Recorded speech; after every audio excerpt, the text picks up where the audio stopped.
Boa noite, meus amigos, boa noite, meus irmãos, que a paz do Cristo se faça presente em nossos corações. E hoje, nesta terça-feira, já adiantado, mês de abril, dia 19 de abril, né? Ontem nós comemoramos 165 anos do lançamento do Livro dos Espíritos. Embora nós não devamos estar presos à data, mas é importante comemorar. O Kardec lá da Mutuca, nosso Kardec del Paraguai, né, Kardecumi, ele é muito bom em datas, ele guarda tudo, gente. Eu tenho inveja dele, ele tem uma memória que é uma coisa incrível.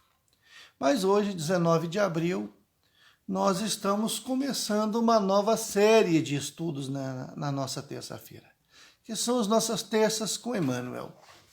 E a primeira obra de Emmanuel que nós vamos estudar é essa aqui, ó, O Consolador.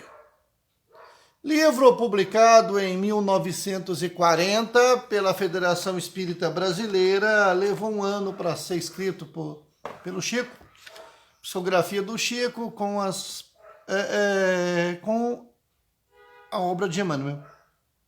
Esse livro nasceu de uma curiosidade entre alguns membros do grupo espírita lá, São Luís Gonzaga, lá em Pedro Leopoldo, que realizaram uma série de perguntas para Emmanuel. E Emmanuel respondeu essas perguntas e colocou, e eles então, as perguntas foram colocadas e Emmanuel respondeu. Este livro tem 411 perguntas, nós vamos levar cerca de 2 anos para estudar esse livro todinho, porque nós não temos pressa. Não é o estudo que nós vamos fazer com pressa. Vou estar deixando sempre gravados os vídeos, tá?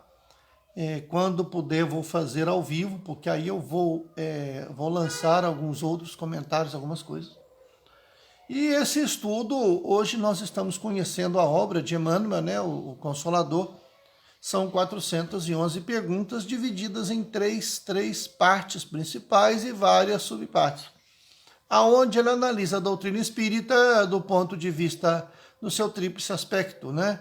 Primeiro a ciência, depois a filosofia e, por fim, a parte religiosa da doutrina espírita, né? Então, nós vamos tratar cada assunto dentro da ciência, nós vamos dividir em química, física, biologia. Na filosofia, nós vamos tratar as emoções, os sentimentos, o relacionamento humano, e o aspecto religioso, nós vamos tratar de coisas com que a doutrina, por que a doutrina tem esse aspecto, né? O Brasil, ele tem um cunho emocional muito grande, né? A doutrina espírita no Brasil, ela tomou um rumo diferente de outros países, né? Onde aqui nós temos muito da promoção social, da prática da caridade, a prática religiosa, né? E nós não podemos, em momento algum, esquecer desse aspecto da nossa doutrina, né? Então, é uma obra bem interessante, é uma obra, nós vamos discutir, por exemplo, uma das coisas mais polêmicas sobre a teoria das almas gêmeas, né? Ele vai falar aqui aspectos, né? Sobre fé, né? Sobre afeição, sobre sentimento, sobre a arte, sobre dever, sobre cultura, sobre razão, sobre a dor, a necessidade que nós temos da dor, sobre o sofrimento. Porque muitas vezes a dor ela é inerente ao nosso processo evolutivo. Mas o sofrimento é opcional, sofre quem quer. Sofre quem não aceita os desígnios de Deus. Então, meus amigos, eu espero vocês nessa nova aventura que nós vamos lançar, né? Hoje o nosso vídeo é muito curtinho. No prefácio dele, o Chico fala uma coisa interessante, onde são colocadas as primeiras perguntas a Emmanuel, né? Eu vou ler aqui a primeira pergunta. Não é a primeira pergunta, ela está no prefácio. Apresentando o Espiritismo na sua feição de Consolador prometido pelo Cristo, 3 aspectos diferentes: científico, filosófico, religioso. Qual desses aspectos é o maior? Responde Emmanuel. Podemos tomar o espiritismo simbolizado deste modo, como um triângulo de forças espirituais. A ciência e a filosofia vinculam a Terra, esta figura simbólica, porém a religião é o ângulo divino que a liga ao céu. No seu aspecto científico e filosófico, a doutrina será sempre um campo nobre de investigações humanas, como outros movimentos coletivos de natureza intelectual que visam o aperfeiçoamento da humanidade. No aspecto religioso, todavia, repousa a sua grandeza divina por contribuir à restauração do Evangelho de Jesus Cristo.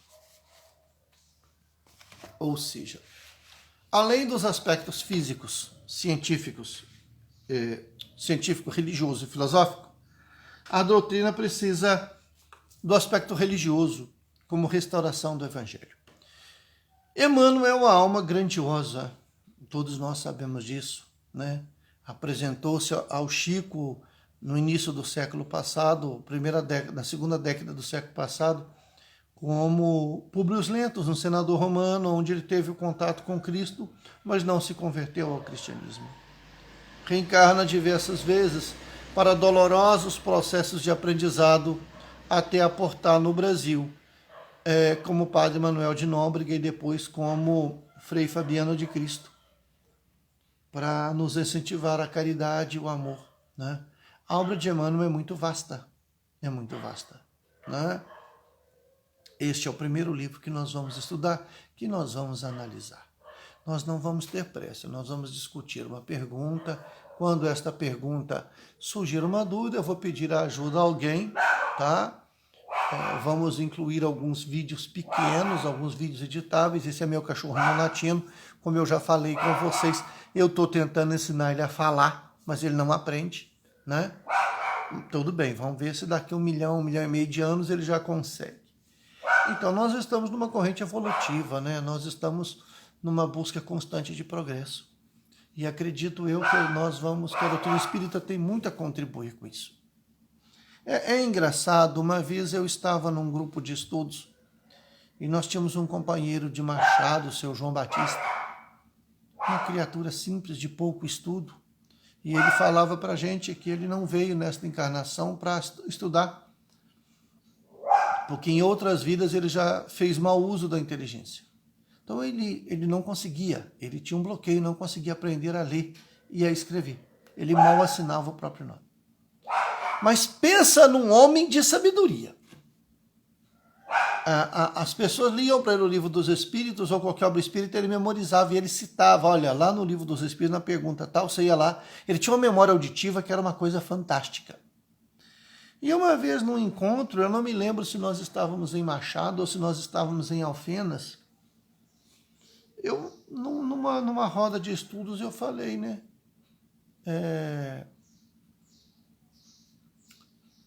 Por que o Espiritismo era o Consolador, se não era presunção a nossa? Ele me olhou com aqueles olhos mansos, aquele sorriso fraterno e alegre. Olha, Mirtim, se você encontrar noutra religião que te explique as coisas de forma tão lógica, tão prudente e cientificamente inquestionável, então você fica com ela. Olha a sabedoria. O que o Emmanuel falou para o Chico? O dia que eu contrariar Kardec, fique contra mim.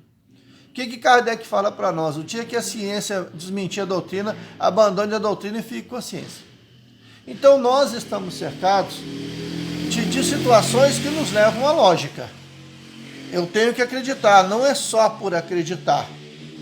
Eu tenho que acreditar porque há lógica. Eu tenho que saber por que eu acredito, né? Eu sei que Deus existe, mas por quê? Porque o efeito inteligente só pode vir de uma causa inteligente. Mas por que eu não conheço? Uma moça perguntou a Thomas Edison por que ela não conseguia ver Deus. Edison mandou olhar para o sol. Ela não conseguiu ficar alguns minutos. Ela falou, minha filha, se você mal consegue olhar para o sol, como é que você quer ver Deus? E realmente, nós temos que entender essas coisas. Ainda não temos coisas para perceber. A mediunidade para nós, perceber espíritos para nós é uma coisa sobrenatural. Como é que nós vamos perceber a essência divina? Então nós temos que ter paz e serenidade no coração. Uma hora nós vamos entender. E eu espero com esta caminhada que nós possamos entender juntos. Porque esse livro é igual ao livro dos Espíritos. Você estuda, estuda, estuda e quando você vai tem aspectos novos. Eu já li esse livro algumas vezes e toda vez que eu volto eu encontro coisas novas. E nós vamos encontrar coisas novas juntas. Então hoje, conhecendo a obra de Emmanuel, o livro, ele está aqui, esse que eu tenho aqui é uma acho que é a 6ª edição, né? São perguntas e respostas, tá? Foram elaboradas as perguntas pelos companheiros do Chico de Pedro Leopoldo e por outros companheiros espíritas de outros núcleos que mandaram para ele, na época era tudo por carta, né? As cartas chegavam a Pedro Leopoldo, ele fez as perguntas e depois o próprio Emmanuel separou e ordenou as perguntas e numerou. Aí o livro foi para o prelo e nós temos essa obra fantástica que aqui está. Então, meus amigos, espero você por cerca de 82 semanas a contar da próxima segunda-feira, 83 com essa, para que nós possamos estudar a doutrina espírita. Nós vamos, pelos meus cálculos, começar agora dia 26 de abril e devemos encerrar aproximadamente em agosto do próximo ano. Se eu tiver por aqui, se eu não tiver, outra pessoa termina. Eu não tenho medo de morrer não, como diz o Leon Denis, eu não tenho pressa, mas eu vou ficando por aqui. Então, a partir da próxima terça-feira, nós vamos estudar as perguntas de 1 a 5 do livro O Consolador. Espero vocês na próxima terça-feira para que nós possamos estar conversando. Que Jesus nos abençoe a todos.